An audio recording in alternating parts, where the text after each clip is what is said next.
My husband played the victim, spreading rumors that I left him. Everyone's feeling sorry until I find his love letters to our neighbor.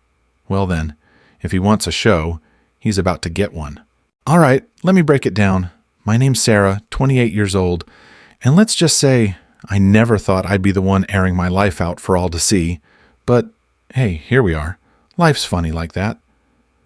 You think you're living a pretty decent life, married, family, all those cozy things. And then, out of nowhere, reality drops like a bomb. I married Jake, 32 years old, Mr. Perfect Husband himself. Or at least that's what everyone else thought. Behind closed doors? Whole other story. Picture this.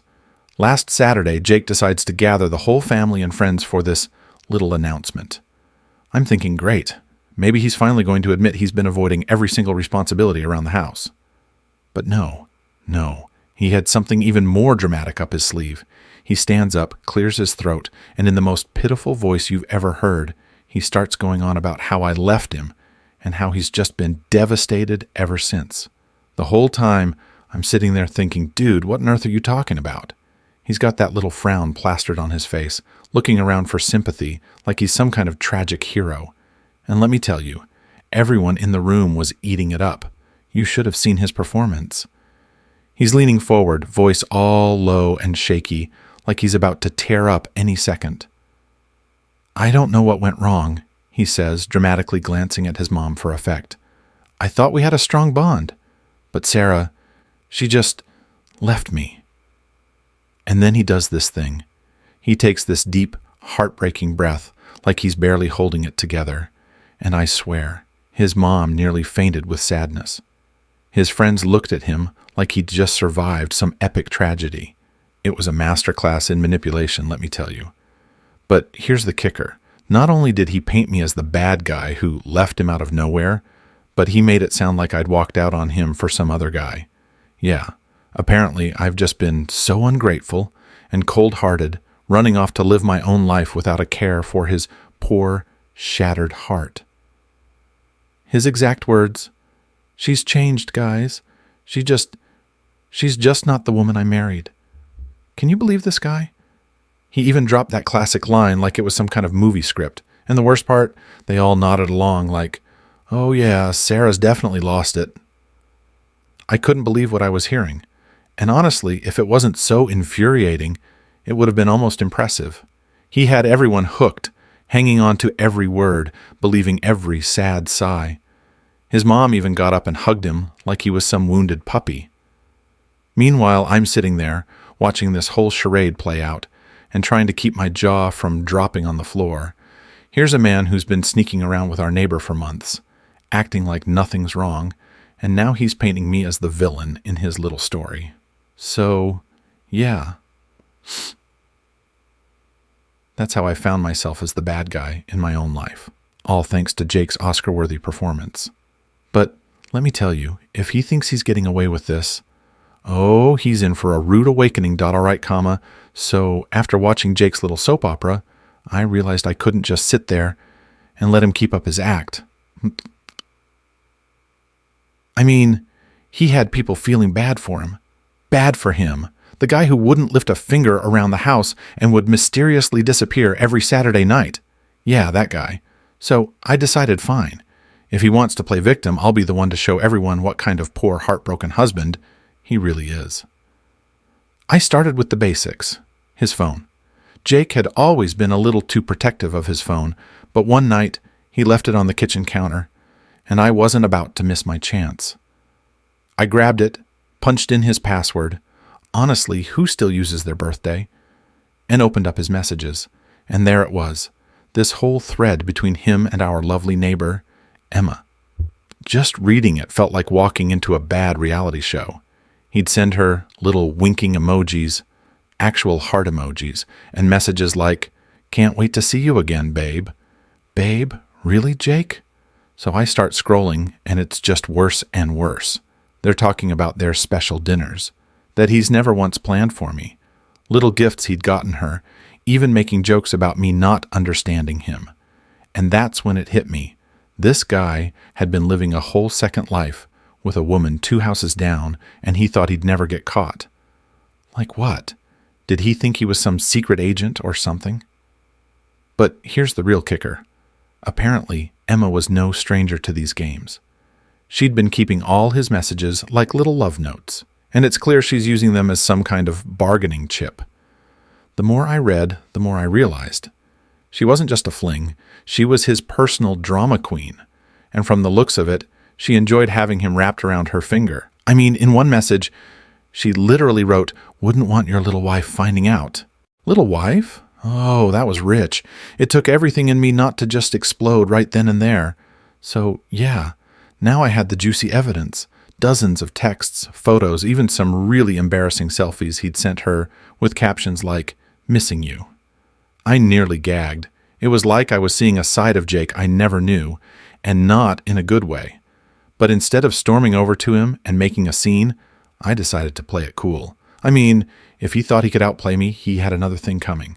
And from that moment, I knew I was done sitting back. Jake wanted to tell everyone I'd abandoned him.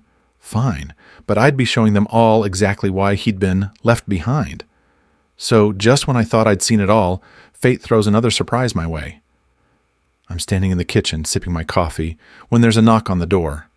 I open it, and there's Emma smiling like nothing's wrong. My first thought? Really? Did she seriously come over just to gloat? But she just gives me a wink and whispers, "Want to know what Jake's been hiding from you?" Well, how could I resist? She pulls out this stack of letters. Yeah, real letters written by Jake, full of his deep feelings for her. He writes things like, "I can't stop thinking about you, and when we're together, I feel alive." Wow, a real poet. It wasn't just painfully cliché, it was honestly hilarious. She'd saved every cringe-worthy line he'd ever written, and it was clear she was loving every minute of this. Emma looked like she was practically handing over the baton for me to take him down. Then she casually drops that he'd been planning to leave me because I was too complicated.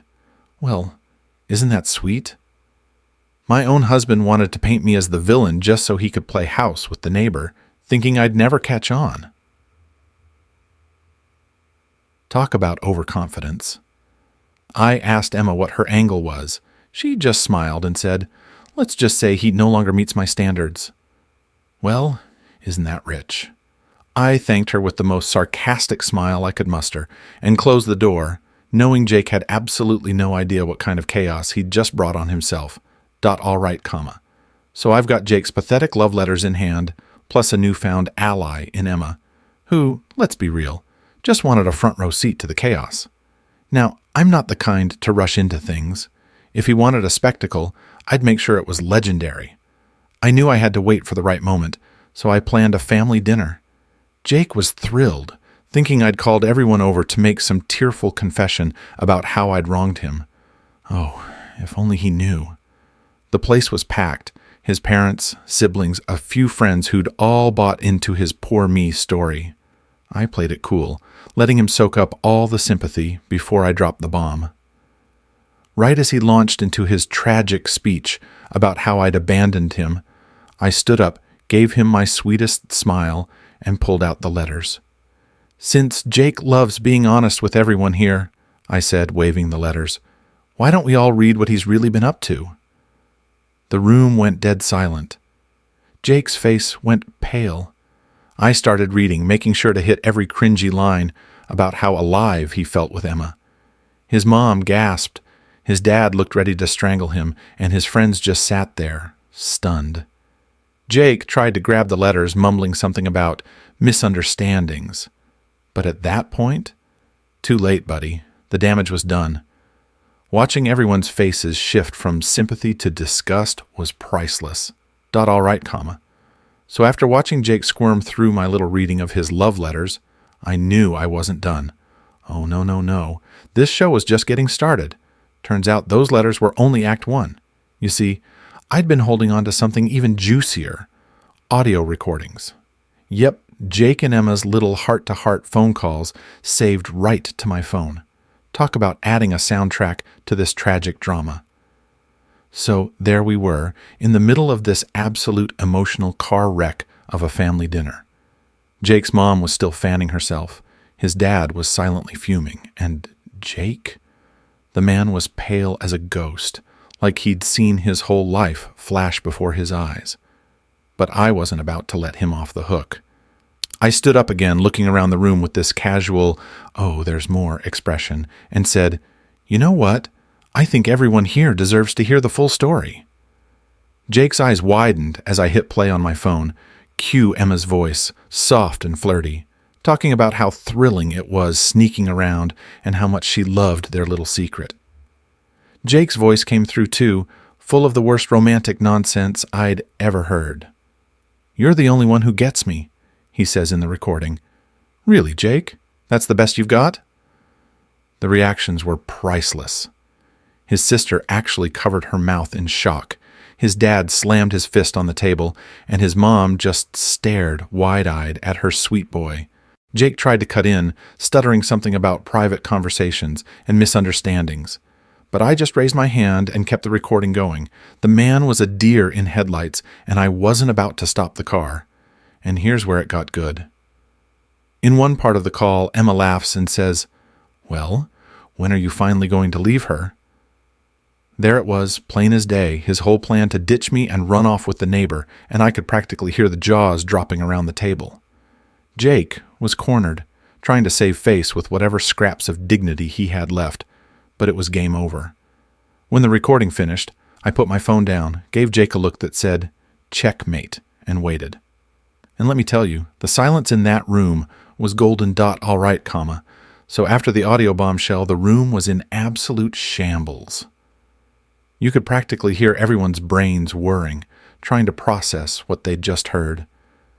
Jake sat there, looking like someone had sucked the life out of him. His eyes darted around the room, probably calculating his escape plan. But, sorry, bud, there was no way out of this mess. Jake's mom was the first to break the silence. She turned to him, her voice barely a whisper. "Jake, is this true?" Now, you'd think any decent person would just own up at this point, right? But not Jake. Nope. He tried to go into damage control mode. "Mom, you don't understand," he started, like he was about to explain why he didn't actually mean to trash his own marriage. It's complicated." "Complicated?" I shot back, raising an eyebrow.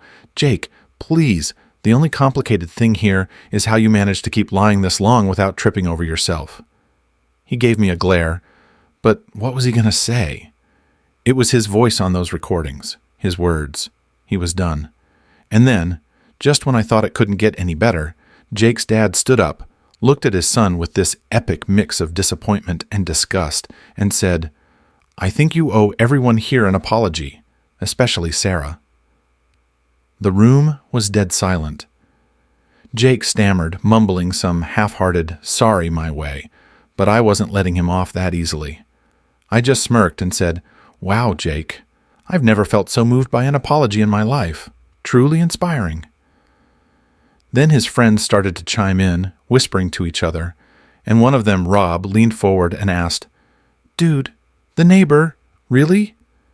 He looked like he didn't know whether to laugh or cringe, and honestly, I couldn't blame him.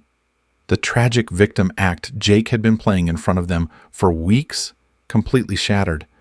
They were all seeing him for what he really was, a sad little guy who got caught up in his own drama. Jake, now red as a stop sign, finally just buried his face in his hands. It was like watching a train wreck, and I couldn't help but feel a tiny bit of satisfaction. After all his games, all his lies, he'd been left totally exposed, right in front of everyone he'd tried so hard to fool. As for me, I sat back, arms crossed, feeling like the queen of my own little victory parade. Let's just say, by the time the night was over, no one was buying into Jake's sob story anymore, dot all right, comma. So after that absolute circus at the family dinner, you'd think I'd be ready to call it a day. But here's the thing. Jake's little apology wasn't even close to satisfying. He muttered a half-baked sorry, probably hoping everyone would move on and forget he was basically living a double life. Oh, honey, if he thought that was the end, he was in for a serious reality check. The next day, I decided it was time for phase 2. I mean, sure, the family knew the truth now, but Jake still had friends, coworkers, his whole image that he'd carefully crafted as the victim of a cold-hearted wife. Yeah, I wasn't about to let him keep that narrative. So I took those letters and recordings and made a little compilation. Nothing too dramatic, just a straightforward highlight reel of Jake's worst moments. Every cheesy line, every over-the-top love declaration to Emma, and of course, his big plans to leave me once things settled down. Now, I'm not a fan of public humiliation, but let's just say I made an exception. I texted his closest friends and a few of his coworkers who'd been all "we're here for you, man," through his so-called heartbreak. "Hey, thought you'd want to see the full story," I wrote, attaching my masterpiece. I kept it casual, but honestly, I was dying to see their reactions. It didn't take long. Within minutes, I got the texts back. Some were in shock. Some just sent that little eyes emoji like, "Did that just happen?" And the best part? A couple of them actually called him out in our group chat. One of his friends, Dave, wrote, "Bro, what the heck? You had us feeling sorry for you, and this whole time you were that guy?" Another friend chimed in, "Jake, seriously? The neighbor? This is some next-level drama, man." Jake tried to do damage control again, throwing out excuses like, "It's not what it looks like, and I was just going through a tough time." But by then, he was just digging his own grave. No one was buying it. His friends were done, his coworkers were stunned, and his whole victim image was officially destroyed. And me?